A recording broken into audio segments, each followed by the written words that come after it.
Assalamualaikum warahmatullahi wabarakatuh. Halo semuanya, selamat datang di channel kami. Kami dari kelompok ilmu sosiologi, mahasiswa manajemen distrik Etin. Kali ini kami akan membahas mengenai banyak yaitu tentang ilmu sosiologi, terutama mengenai definisinya, kemudian mengenai konsepnya, dan ada manfaat ilmu sosiologi tersebut. Perkenalkan, kami dari mata kuliah pengantar ilmu sosial. Perkenalkan, nama saya Muhammad Lutfi Noval.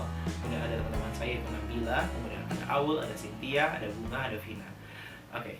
Selanjutnya akan saya bahas mengenai definisi sosiologi, tapi menurut para ahli akan ada 3 ahli yang akan memberikan opininya, yaitu yang pertama adalah Mr. Mayor Pollack, setelah itu ada Mr. Project and Warren, dan ada Mr. Max Weber. Mr. Mayor Pollack menyatakan sosiologi itu adalah sebagai ilmu pengetahuan yang mempelajari masyarakat, ilmu pengetahuan sosial yang mempelajari masyarakat dari individu ke kelompok dan mempelajari hubungan antara manusia dan manusia di dalam kelompok. Kalau tadi Mr. Pollack menyatakan manusia individu ke kelompok dan kelompok ke kelompok, kalau Mr. Project and Warren ada mempelajari manusia yang berada di dalam kelompok. Dan Mr. Max Weber menyatakan sosiologi adalah ilmu yang berupaya memahami tindakan-tindakan sosial, seperti itu. Karena tadi kita sudah membahas mengenai definisi sosiologi menurut para ahli, sekarang kita akan menjabarkan teori dan konsep sosiologi. Ada 3 konsep atau teori sosiologi yang akan kami jabarkan. Yang pertama yaitu teori sosiologi klasik, kemudian teori sosiologi modern, di situ ada teori sosiologi postmodern. Oke, saya akan membahas mengenai teori sosiologi klasik ya. Di sini teori sosiologi klasik oleh Auguste Comte, dia menciptakan suatu paham namanya sosiologi positivis. Nah, mengapa Auguste Comte membuat paham tersebut? Karena pada saat zaman revolusi Prancis, banyak masyarakat yang melakukan tindakan anarkisme. Oleh sebab itu, Auguste Comte mengembangkan suatu paham yaitu namanya sosiologi positivis, atau bisa disebut dengan filsafat sosial, berfungsi untuk menandingi dari filsafat negatif dan destruktif. Jadi dengan adanya paham positivis, sosiologi positivis oleh Auguste Comte, dia mengharapkan akan adanya masyarakat yang lebih baik, tidak adanya anarkisme atau mengurangi anarkisme, karena positivis itu mengklaim telah membangun dari opini-opini masyarakat dan mengaplikasikannya kepada hukum-hukum sosial, seperti itu. Selanjutnya, saya akan membahas mengenai teori sosiologi modern. Pertama, ada teori fungsionalisme yang dikemukakan oleh Talcott dan Robert. Isinya mengenai pemikiran pada analogi antara struktur masyarakat dengan organisme biologis. Kemudian ada teori konflik yang dikemukakan oleh Ralph Dahrendorf dan Lewis, yang isinya pertentangan antar kelas untuk memperebutkan sumber daya yang langka. Kemudian ada teori pertukaran sosial yang dikemukakan oleh George, yang isinya mengenai prinsip pertukaran yang terjadi dalam proses interaksi sosial di masyarakat. Dan yang keempat ada teori interaksionisme yang dikemukakan oleh William James. William James menekankan penggunaan simbol-simbol dalam interaksi sosial. Dan yang terakhir mengenai postmodernisme, yaitu membahas mengenai batasan pemikiran postmodernisme itu sendiri, seperti aspek budaya masyarakat, tokoh-tokoh pemikiran postmodernisme. Selanjutnya, saya akan menjelaskan konsep sosiologi. Seperti yang telah kita ketahui, sosiologi berasal dari kata sosius yang berarti kawan, sedangkan logos berarti ilmu pengetahuan. Ungkapan ini diungkapkan pertama kalinya dalam buku yang berjudul Cours de Philosophie Positive, karangan Auguste Comte.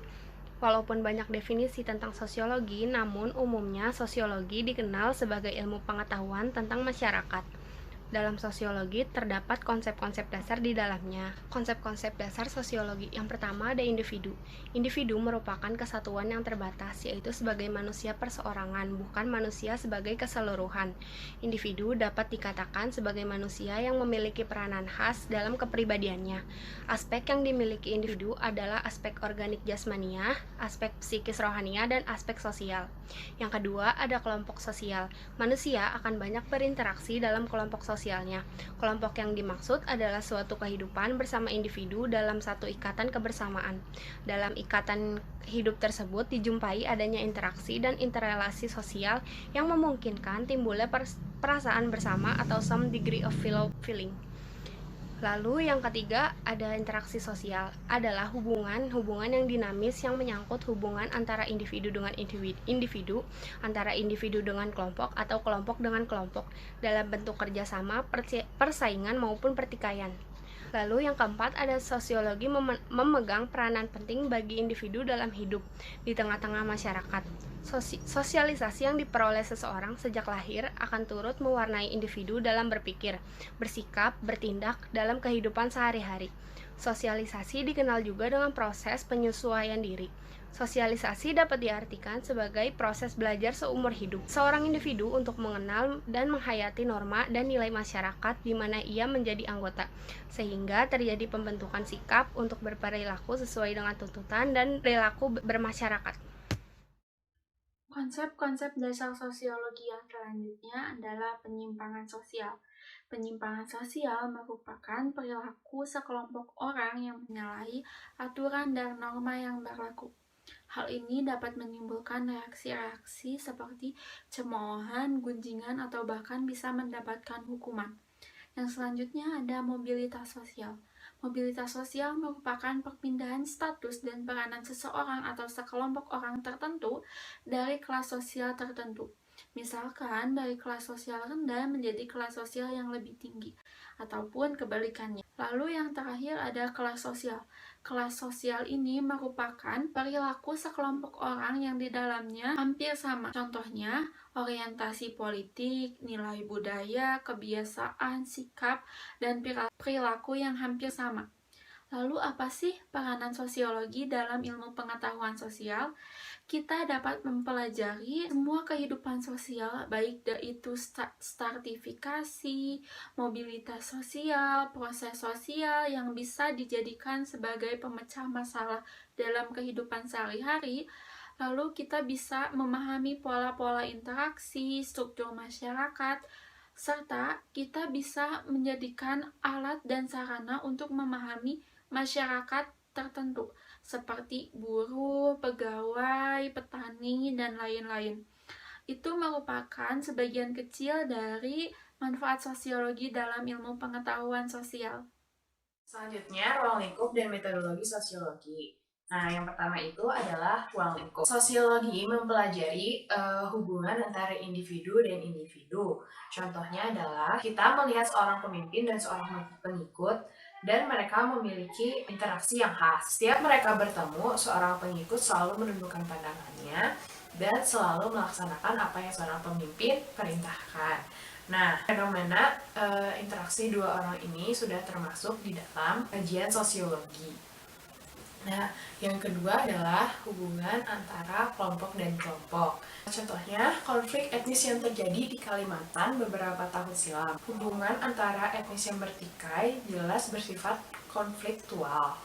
Hubungan tersebut merupakan bentuk relasi dari kelompok antara kelompok dengan kelompok. Nah, sosiologi itu dapat mengkajinya dalam beberapa dimensi. Misalnya dari dimensi identitas, di mana kedua kelompok tersebut menggunakan identitas etnis untuk saling bermusuhan. Selanjutnya adalah metodologi sosiologi. Yang pertama adalah metodologi kualitatif. Nah, metodologi kualitatif ini menekankan pada pengumpulan dan penggunaan data deskriptif atau naratif. Data tersebut merupakan rangkaian dari kata-kata, dan terdapat pula 3 metodologi kualitatif, yaitu ada historis, komparatif, dan studi kasus. Historis ini merupakan proses pengumpulan data proses mengumpulkan, mengolah, dan analisis data berupa peristiwa-peristiwa di masa lalu. Yang selanjutnya, komparatif. Nah, komparatif ini membandingkan fenomena sosial yang terjadi di masyarakat. Nah, perbandingan ini dapat berupa pembahasan mengenai kondisi sosial di beberapa kelompok masyarakat di zaman yang berbeda. Dan yang terakhir adalah studi kasus, yaitu mengeksplorasi isu sosial secara terbatas namun mendalam. Metodologi ini fokus pada satu atau dua isu yang digali terus-menerus hingga data menjadi jelas. Ya, saya akan menjelaskan tentang metodologi sosiologi. Metode kuantitatif merupakan metode sosiologi yang menekankan pada pengumpulan dan penggunaan data numerik atau angka-angka. Penggunaan angka dimaksudkan untuk mengukur secara numerik gejala-gejala sosial yang terjadi di metode induktif. Merupakan metode sosiologi yang penerapannya dimulai dengan pencarian data lapangan, kemudian diolah, dianalisis, sampai disimpulkan menjadi teori-teori yang umum. Proses penelitiannya bersifat induktif. Artinya, gejala-gejala sosial yang khusus dan muncul di lapangan dirangkai sedemikian rupa hingga mencapai kesimpulan umum dan menghasilkan teori. Dan yang terakhir ada metode deduktif.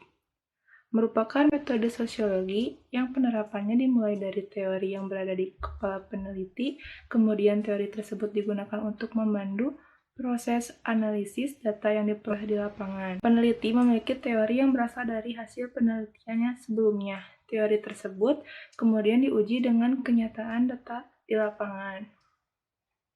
Lalu, saya akan menjelaskan juga manfaat sosiologi. Yang ke-1, kita dapat mengetahui sifat sosial manusia. Ya, melalui sosiologi dijelaskan mengapa manusia adalah makhluk sosial, mengapa hidup dalam kelompok, komunitas, dan masyarakat. Lalu yang kedua, membantu meningkatkan kesejahteraan masyarakat, suku, dan kaum marginal. Seperti studi yang dilakukan oleh sosiolog dan antropolog mengenai masyarakat, suku, dan masalahnya telah membantu pemerintah dalam melakukan langkah-langkah dan program kesejahteraan sosial untuk tujuan kesejahteraan. Manfaatnya ada memecahkan masalah sosial. Jadi, tugas sosiologi untuk mempelajari masalah-masalah sosial melalui metode penelitian ilmiah dan untuk menemukan solusi bagi masyarakat. Lalu dapat meningkatkan tindakan sosial. Sosiologi meningkatkan kekuatan tindakan sosial.